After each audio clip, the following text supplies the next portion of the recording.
You will be surprised today. How did American settlers sleep during storms? The facts will amaze you. We are used to seeing the American frontier bathed in sunlight, a place for brave cowboys and endless possibilities. However, the real challenge for settlers wasn't the daily work, but the nightly darkness. When a blizzard struck the Great Plains and the wind howled like a hungry predator, a thin wall made of sod or logs became the only barrier between life and the icy emptiness.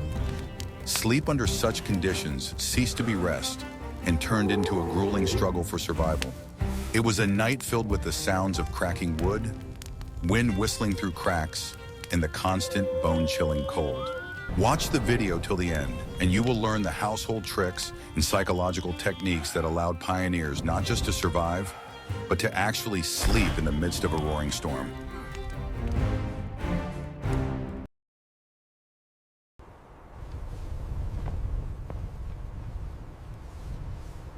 I will reveal the most guarded secret of the frontier. The greatest battle for pioneers wasn't against bandits, but with their own walls at night. When we imagine life on the Wild West, we picture a sturdy log cabin with a cheerful fire crackling in the fireplace. This image, created over decades by cinema and literature, gives us a sense of comfort, security, and romance.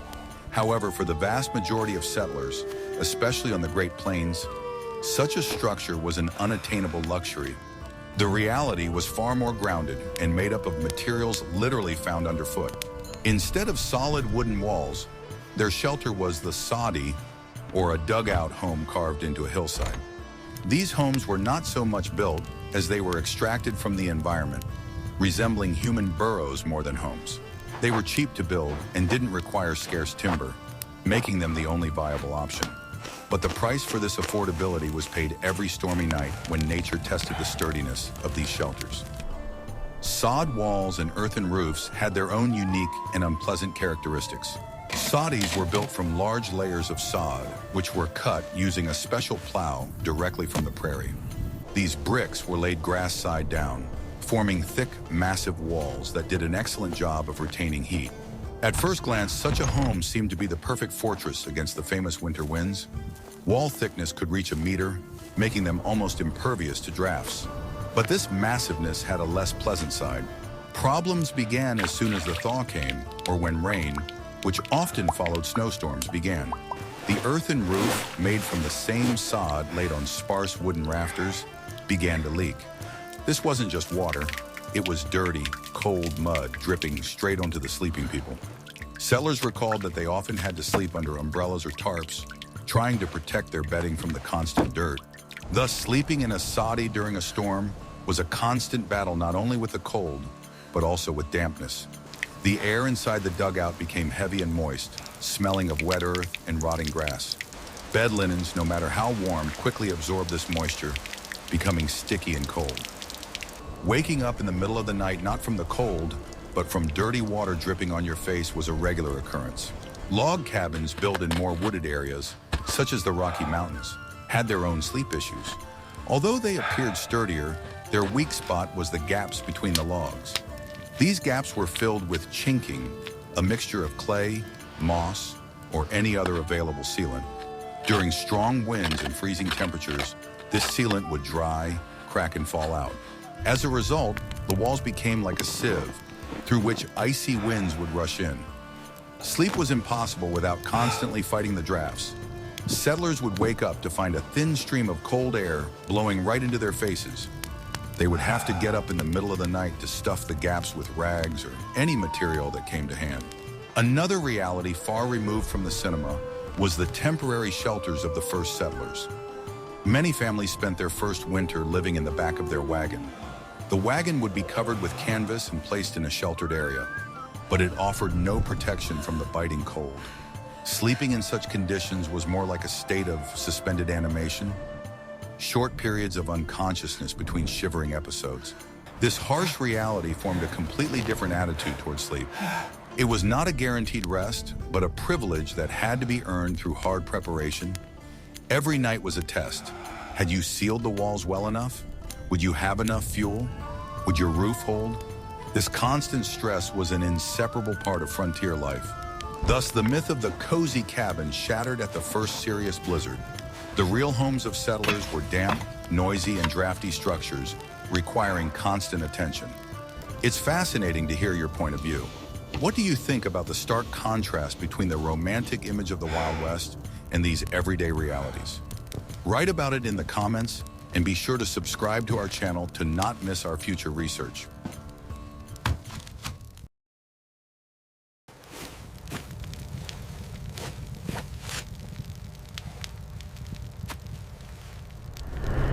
What if everything you've been taught about homes is outdated?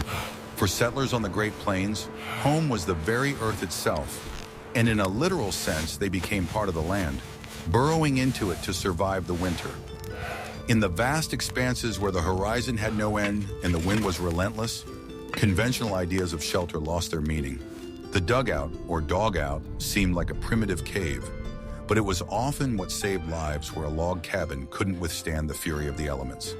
It was a home carved out of the landscape itself, rough, damp, but alive. These homes had no foundation or attic, but they had one key feature: the chance to wake up in the morning.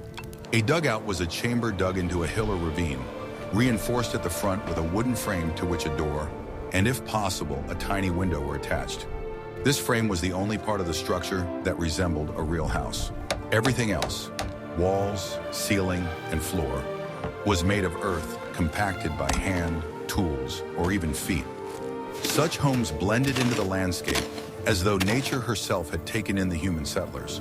Sometimes they were almost impossible to notice unless you knew where to look. The grass on the roof seamlessly blended with the slope, and smoke from the chimney looked like steam rising from the ground. Building such a shelter was the first and most urgent task for a family arriving at the frontier. Time in the plains could not be wasted. The sun scorched, the wind tore, and the nights brought cold as severe as winters. So, a dugout was often dug the very day the wagon stopped at the chosen plot. This home cost almost nothing because it required minimal wood, the rarest resource on the plains.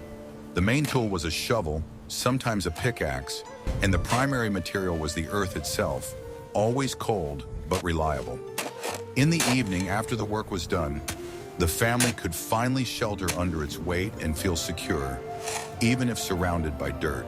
The three walls, ceiling, and floor of the dugout were made of dense, compacted soil, sometimes a mixture of clay and sod. The simplicity of this structure turned into its greatest advantage: geothermal stability. The earth did not freeze instantly and did not heat up quickly. When a blizzard raged outside, the wind howled, and the temperature dropped below 40 degrees. Inside the dugout, there was relative constancy, cold but survivable, near freezing. It wasn't warmth, but it was the line between life and death. Many settlers recalled waking up in their dugouts not warm but alive, and that was already a miracle. The roof remained the most vulnerable part of such a house. It had to be built by hand from whatever could be found. A few uneven logs, a layer of branches, then dense prairie grass, and a thick layer of sod and dirt on top. Over time, real grass, flowers, and sometimes even small bushes began to grow on this roof. The house literally grew into the hill from which it was carved. But this natural camouflage concealed danger. In spring, the roof could collapse under the weight of melting snow, and in winter, it could crack from the cold. Settlers repaired the roof every spring, stuffing cracks with sod and leveling out depressions. One of the most surprising properties of the dugout was its soundproofing. When the wind howled outside, screaming and roaring so fiercely that one couldn't stand on the plains, inside the dugout there was almost dead silence. The thick layers of earth muffled all sounds. Settlers sat by the dim fire, hearing only a dull, vibrating hum, as if the very heart of the earth was beating next to them. This created a strange feeling, a mix of anxiety and security. Outside, nature raged, but inside it felt like the world had stopped.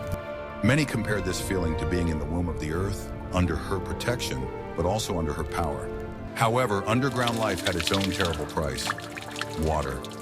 In spring, when the snow began to melt, dugouts turned into traps for moisture. The walls would weep, with drops sliding down them and pooling on the floor, which turned into a sticky swamp. Sometimes the water level would rise to ankle height, and settlers would lay down boards to make a sort of platform to move around. The smell of damp earth, clay, and smoke became a constant background to their lives. Everything, clothes, bedding, tools, soaked up the moisture. Sleep in these conditions was a real test. The bed was a straw mattress, stuffed with last year's grass or hay, lying directly on the earthen floor. By morning, it would have absorbed moisture from beneath, chilling the body like ice. People woke up, huddling under blankets, feeling aching bones and the whistling of cold in their chest. It's no surprise that chronic coughs and rheumatism were companions of nearly every frontier resident. Women tried to fight the moisture by burning more fuel, hanging clothes closer to the hearth, and placing stones under the beds to lift them off the ground. Ventilation was another problem. A dugout rarely had more than 2 openings, a door and a chimney. The air quickly became saturated with carbon monoxide and smoke, growing heavy and suffocating. Poor draft caused the hearth to smolder, and the fire would go out, leaving a pungent smell of soot. Children often fell asleep inhaling smoke and woke up with stinging eyes. But closing the door or blocking the chimney was impossible. Otherwise, one could suffocate. The thin, nearly invisible line between life and death was always present here. From a psychological perspective, life underground was a heavy trial. On the one hand, the dugout gave a sense of shelter, protection from wind and cold. On the other hand, it felt like a basement or a tomb. Many had difficulty adjusting to the lack of daylight. The tiny window barely let in any sunlight, and the days blended into eternal twilight. This weighed on the mind, increasing loneliness and anxiety. People wrote in their diaries that the silence of the dugout could be louder than the wind. It was that thick and oppressive. Still, the dugout remained the line between life and death. Without it, the family would not have survived the first winter. It was a shelter where comfort was sacrificed for survival. The ability to fall asleep to the deep roar of a blizzard, inhaling the smell of wet earth and pungent smoke, was the first lesson that every pioneer learned. The earth took them in, and they learned to accept her rules. But what if digging a burrow wasn't possible, and there were no trees around? Then people began building homes literally from grass and mud, as the next chapter will tell.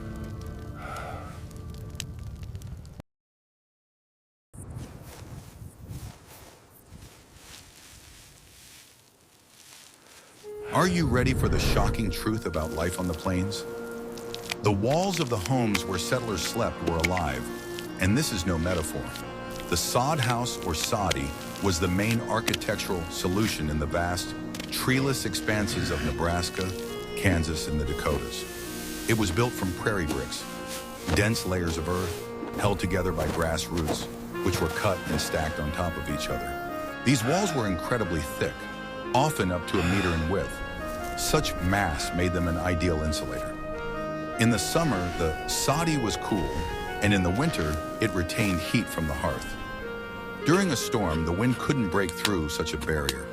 Unlike a log cabin, where the wind whistled through every crack, a soddy was nearly airtight. A unique feature of such a house was the sound during a storm.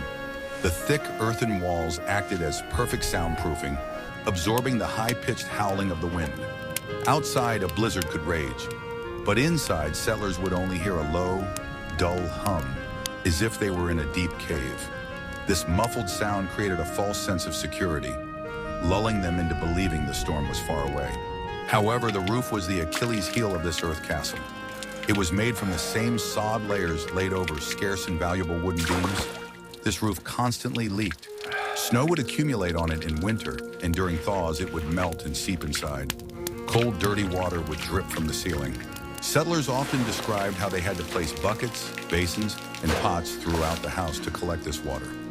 The monotonous drip became the primary soundtrack to their sleep. Often, the roof would leak directly above the bed, forcing them to move heavy furniture in search of a dry corner.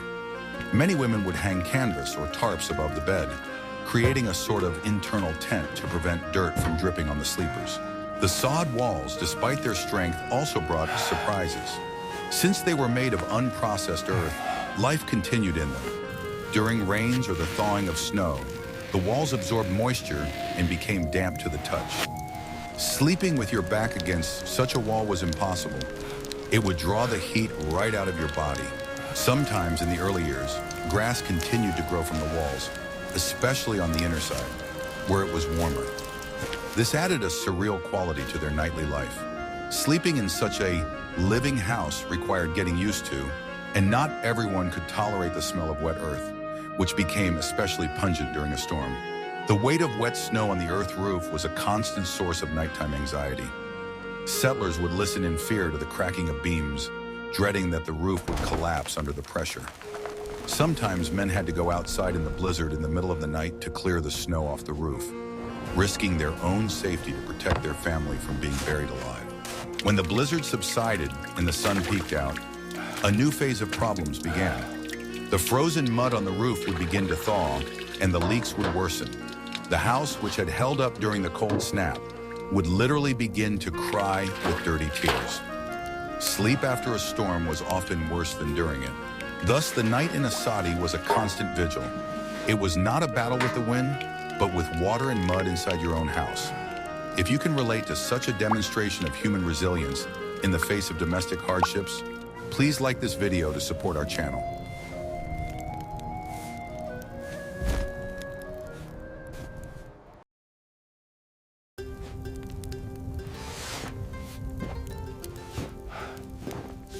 Guess what was the main problem in the famous log cabin?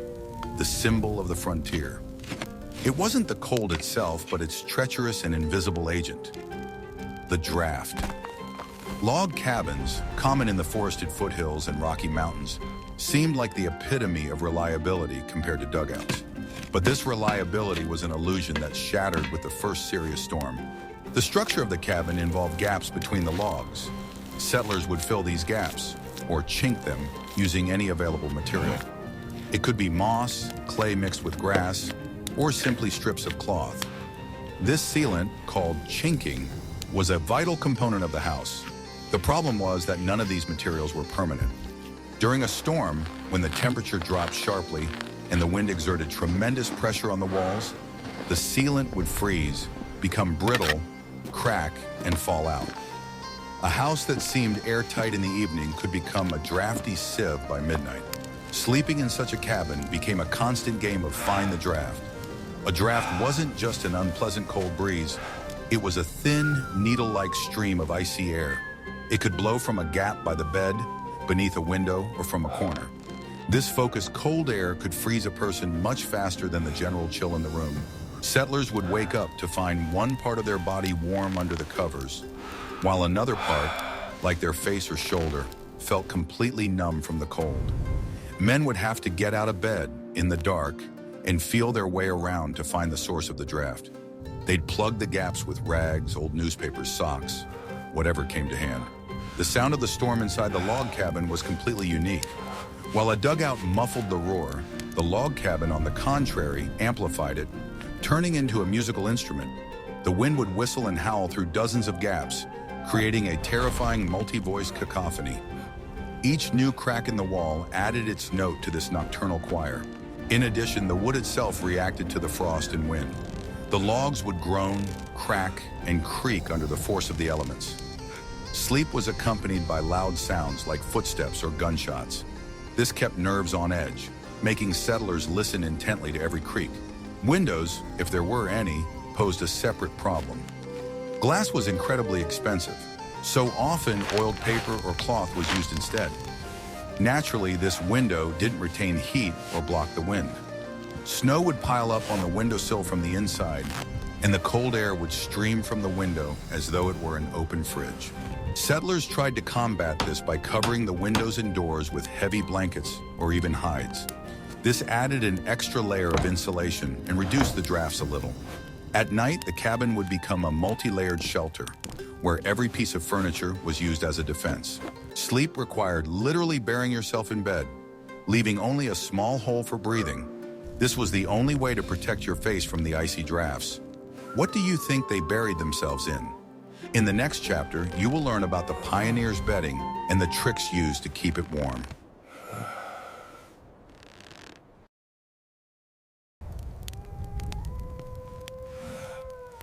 For a settler sleeping during a blizzard, the bed was not a place of rest, but the last line of defense. The bed itself was designed for survival. Rarely could someone afford a luxurious spring mattress. Most slept on homemade wooden frames. The most common type was the rope bed, where tightly stretched ropes served as the slats. The phrase "sleep tight" comes from this. Over time, the ropes would sag, and they had to be tightened regularly with a special key to keep the mattress from sagging. A mattress, or more precisely, a tick, was laid on this frame. It was a large bag made of dense fabric, stuffed with whatever available filler was at hand. In the best case, it was filled with feathers, but more often it was straw, corn husks, or dried moss. Such a mattress was hard, lumpy, and made a loud rustling noise with every movement. Straw would compress quickly, and it had to be replaced and fluffed regularly.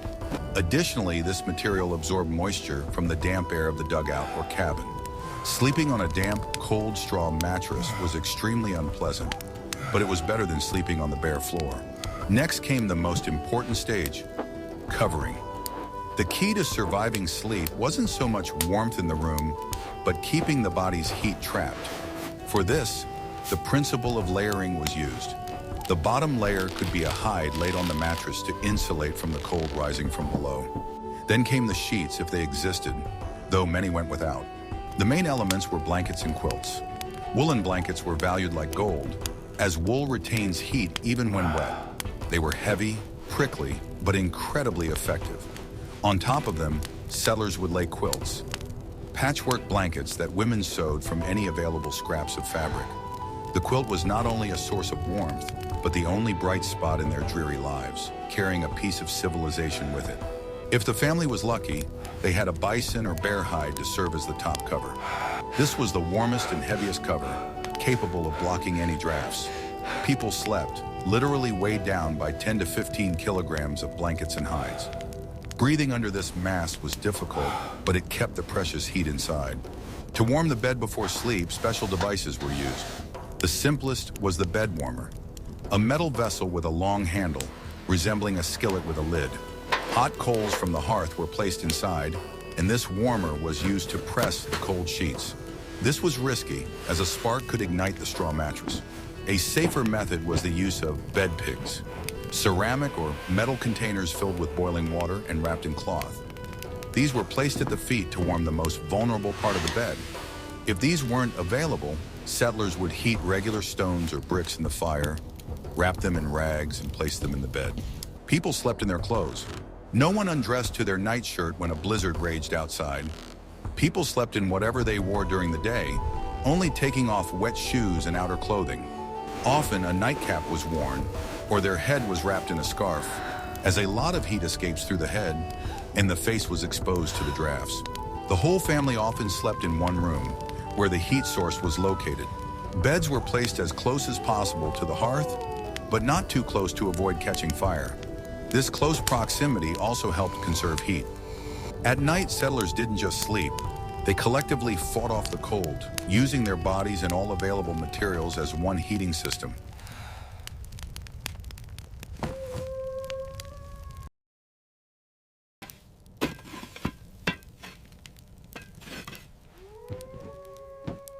Do you want to know the secret to survival, which was both a blessing and a curse?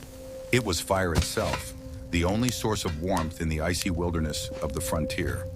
But managing this fire during the night storm was a complicated and dangerous task. Whether the hearth burned or not determined if the family would wake up in the morning. In the earliest and most primitive homes, such as dugouts, the hearth was open. Sometimes it was simply a pit in the center of the room with a hole in the roof for smoke to escape. This system was horribly inefficient and dangerous. The smoke often filled the entire space, making sleep impossible due to suffocation and irritation of the eyes. A more civilized option was the fireplace, built of stone or clay. In log cabins, the chimney was often made of a wooden frame covered with a thick layer of clay, which was highly fire hazardous. The main problem with the fireplace was its construction. It radiated heat only in front of it, while the wide chimney would suck the warm air out of the house and pull in cold air in return. Sleeping by the fireplace was a peculiar experience. Those lying closest to it would be roasted on one side, while the other side facing the room would freeze. This led to restless sleep, constant turning over, and the need to stoke the fire. At night, someone, usually the head of the family, was assigned to wake up every 2 or 3 hours to tend the fire. The real revolution in settlers' daily life was the introduction of the cast iron stove. This could be a kitchen stove where they cooked, or a compact potbelly stove meant only for heating. The cast iron stove was many times more efficient than the fireplace. It radiated heat in all directions, warming the room evenly. However, the stove had its own drawbacks, especially during a storm. The wind blowing into the chimney could create backdraft, and all the smoke would pour into the room. Even worse, a strong gust of wind could literally blow the fire out of the stove, causing it to hum and spit sparks. Sleeping near such a roaring stove was nerve-wracking, always accompanied by the fear of a fire breaking out. The main task was to keep the fire going throughout the night. If the fire went out during a blizzard, the room would cool down in a matter of minutes. Waking up in total darkness in an icy home, with the blizzard howling outside, was one of the most terrifying experiences.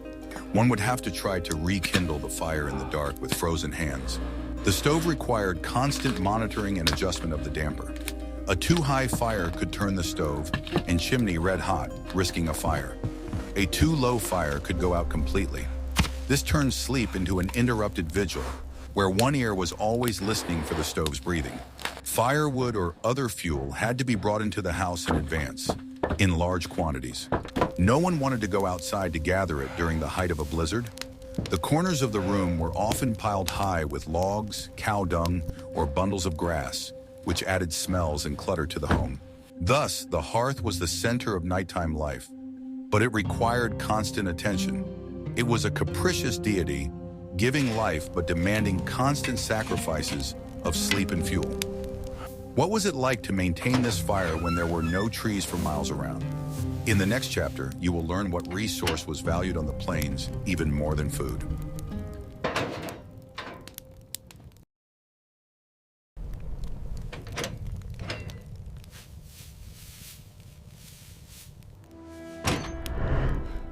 The heart of the home was the stove, but the blood of that stove was fuel.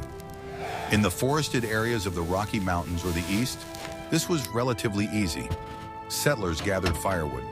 But on the Great Plains in Kansas, Nebraska, or the Dakotas, this problem became the main survival task. The prairie was an ocean of grass where trees grew only in the floodplains of rare rivers. During a blizzard, the need for fuel increased exponentially. The stove had to burn day and night, or the home would freeze instantly. This meant that fuel reserves had to be enormous, and gathering it became an endless, exhausting task. Both men and women spent much of their time on this. The primary and most well-known fuel of the prairie was cow chips, or chips. In the early years, this was dried bison dung, which covered millions of tons on the plains. It was free, though unpleasant to gather. After the bison were wiped out, cow dung took its place, which settlers would gather and pile into neat stacks near their homes. Chips burned quickly and didn't give off much heat, but they were plentiful. They emitted a distinctive, sharp, but not overly unpleasant odor, which became an inseparable part of the atmosphere in the soddy. During a blizzard, the stockpile of this fuel, stacked by the stove, was the main indicator of whether the family would survive the night. When dung was unavailable or insufficient, anything that could burn was used. Settlers learned to use the very prairie itself. They would mow the tall grass, twist it into dense bundles, and use it as firewood. This was labor-intensive, and the grass burned almost immediately, requiring constant attention to the stove. Another source of fuel was sunflower stalks, which grew abundantly on the prairie. Their thick, dry stalks burned well, but they too had to be gathered and stored in large quantities. Any debris brought by the wind, any twig, it all went into the fire. Sometimes the only source of wood was railroad ties, lost during the construction of the railroad. Settlers would travel miles to collect these tarred pieces of wood. This fuel burned hot and long, but it was extremely scarce, and the railroad companies strictly punished the gathering of it. During a storm, all the fuel reserves had to be inside the house. Going outside to gather more was tantamount to suicide. One could get lost just a few steps from the door. So, the settler's home was often half filled with cow dung or bundles of grass. This created a fire hazard and added to the clutter. Sleeping in such a home was directly linked to the sound and smell of burning fuel. The rapid burning of grass or dung meant that settlers had to wake up and add more fuel almost every hour. It wasn't sleep, but a series of short breaks between shifts by the fire. The fuel problem was so severe that some settlers couldn't handle it and abandoned their plots. They could survive a drought, but not a winter without fire. The ability to find and burn anything that wasn't wood was a key survival skill. This constant scarcity determined how settlers slept. They couldn't afford the luxury of heating the house to a comfortable temperature. They heated it just enough to avoid freezing to death. Therefore, sleep always took place on the brink of cold, waiting for the next batch of precious, stinking fuel to burn out.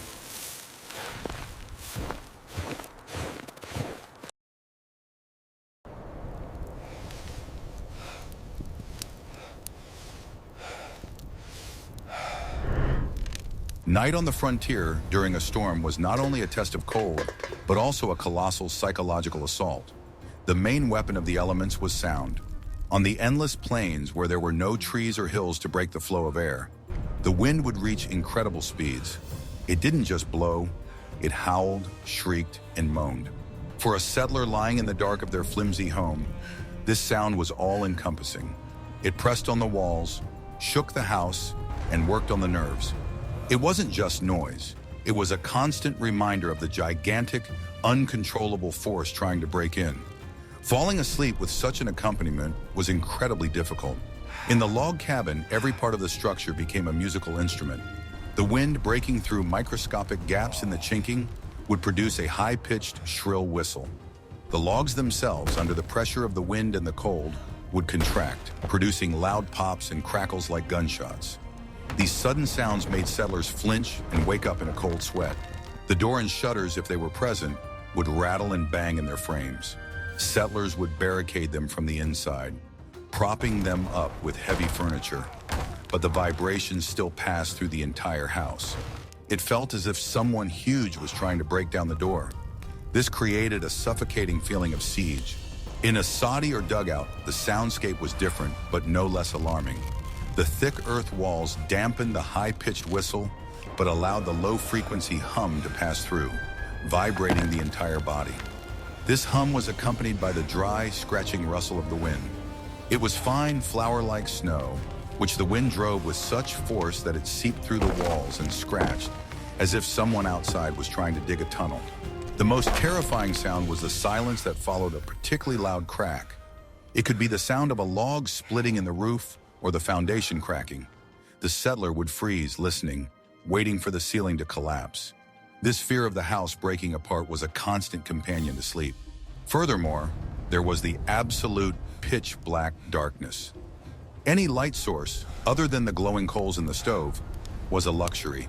In this darkness, hearing became heightened, and every sound seemed louder and more terrifying than it was. The imagination would fill in what couldn't be seen. The psychological exhaustion from this sensory assault was immense. Even if the body was relatively warm under blankets, the mind couldn't relax. Sleep was shallow, anxious, and filled with nightmares of how the elements would destroy the home. Many settlers later recalled that the hardest part of the blizzards wasn't the cold, but this endless, soul-crushing wail. It was the voice of wild, untamed nature, reminding the person of their insignificance. The ability to tune out this sound, accept it as background noise, and still fall asleep was a form of meditation and survival. This auditory assault would continue for hours, sometimes days. Those who survived such nights emerged from them not just frozen, but morally drained. They had won the battle, but they paid for it with their peace of mind. Quick, move the chest before it gets wet! Often, the battle with the elements was lost and the storm broke into the shelter. This was inevitable, given the primitiveness of the constructions. For settlers, the night turned from an attempt to sleep into an active fight to save the house and belongings. Sleep under such conditions was impossible. A vigil began. The most frequent and predictable intrusion was water. In the soddy and dugouts, the roofs began leaking almost immediately once the temperature rose above freezing or wet snow started falling. The water, mixed with dirt, would drip from the ceiling. The first task was to save the bedding. The beds were moved away from the walls and covered with anything waterproof. If the leak was severe, puddles would form on the floor. In the dugout, this turned the earthen floor into sticky mud. Sleeping when your feet were just inches from icy slush was impossible. People sat on their beds, curling their legs up, and waited for dawn, listening to the monotonous drip. In log cabins, the problem was snow. Fine, dry snow, driven by the hurricane winds, acted like a gas. It penetrated through the smallest cracks in the walls, around window frames, and under the door. Settlers would wake up to find their blankets covered with a thin layer of snow. This snow, melting from the heat of the stove or their breath, would turn into water, making the bed wet and cold. But the scariest part was when it accumulated inside the house. In the morning, the family might discover real snowdrifts by the door and under the windows. This meant the house had lost its airtight seal. Sometimes there was a direct invasion. If the wind was strong enough, it could tear off the poorly secured oiled paper from the window. A gust of snow and icy air would rush into the room, instantly blowing all the warmth out. This was an emergency situation requiring immediate action. The sleepers would jump up, and while one tried to keep the fire going in the stove, another would blindly stuff the window opening with blankets, mattresses, or any large object. This was a desperate measure, but it allowed them to survive until morning. Sleep after such an incident was impossible. Only shivering and waiting remained. The most dangerous situation was the collapse of the roof. In a soddy, this could happen due to the weight of wet snow that the earthen roof absorbed, making it unmanageable. In log cabins, a strong gust of wind could simply tear the lightweight shingle roof off. Hearing the crack of breaking beams overhead was the worst nightmare of the night. Families slept with a ready evacuation plan. They knew that if the roof started to collapse, they had to hide under a table or the bed if it was sturdy enough. This was the last line of defense when the shelter itself became a deadly trap. Sleep in such conditions was a constant readiness for the worst. People slept lightly, like soldiers on the front lines. Every new sound, every new draft of cold air could mean that the defense had been breached and it was time to fight. Waking up in the morning, settlers often didn't recognize their home. The floor was covered in mud and snow. Furniture was moved and the walls were covered in frost. The house looked like a battlefield after a nighttime attack.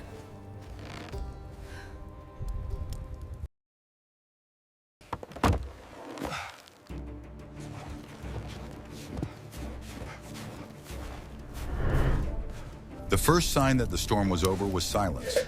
After hours or even days of deafening roars, whistling, and crashing, the sudden quiet was overwhelming. This silence meant the battle for the night was won, but there was still more work ahead. Sleep, no matter how it was over, and the morning rituals began. The first and most important task was to get outside. During the night, the blizzard could have piled snowdrifts several meters high, completely blocking the door. In dugouts and soddies, which were already at ground level, this happened almost every time. The door, which was designed to open inward, could not be dug out. The only exit was the chimney or window, if there was one. The head of the family would crawl outside through a narrow opening with a shovel in hand. He would step into a completely new alien world, where the landscape was unrecognizable. Everything was covered in a dazzling white blanket, and the only landmark was the chimney sticking out of the snowdrift. After digging out the door, he would let in the freezing but fresh air and light. After the stale atmosphere of the dugout, this was a real relief. The first thing the whole family did was shovel out the snow that had entered the house. It was scooped with shovels, buckets, and then they dealt with the melting water. The next step was to assess the damage. The men would go around the house on the outside, checking the integrity of the roof, walls, and chimney. Any cracks where the sealant had fallen out would immediately be patched up because the storm could return. This was an urgent repair job. Then the fuel reserves needed to be replenished. No matter how large the night's supply was, it almost always ran out. The men would go to the woodpile or the cow dung stack, which was now also hidden under the snow, and begin to dig it out. The damp fuel would have to be brought inside and dried by the stove. Another vital task was fetching water. If the river or stream had frozen, they would have to either break the ice or melt snow. Melting snow was an incredibly inefficient task that required a huge amount of fuel, which had just been so painstakingly gathered. But there was often no other choice. While the men worked outside, the women would tidy up the interior. All the bedding, mattresses, blankets, hides would be taken outside into the cold. The cold would freeze out the dampness and kill the insects. This was the only way to dry out what had gotten wet overnight from leaks or melting snow. After the house was cleaned, the supplies replenished, and the bedding aired out, the family would gather around the stove for a hot meal. This was the first meal in a long time, and it was eaten in silence and relative safety. This morning ritual was as important as the nightly vigil. It restored order and brought a sense of control back to the situation. Sleep was merely a break in the endless cycle of battling the elements, and the morning was the beginning of a new round of that struggle.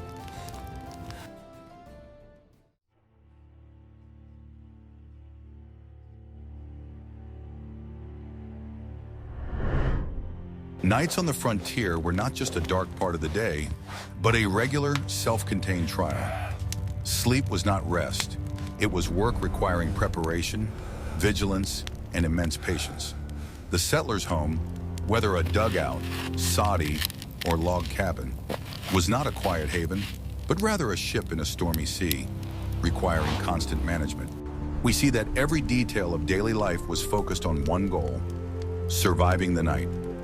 Fuel choices, bed construction, multi-layered blankets, and even house positioning, all were part of a complex survival strategy.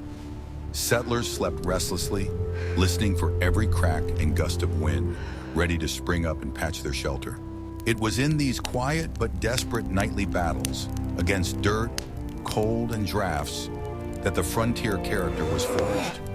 It was a victory not of brute force, but of domestic ingenuity and incredible resilience of spirit. They learned to sleep amid the chaos, turning their vulnerable homes into fortresses. What other aspects of settler life would you like us to cover?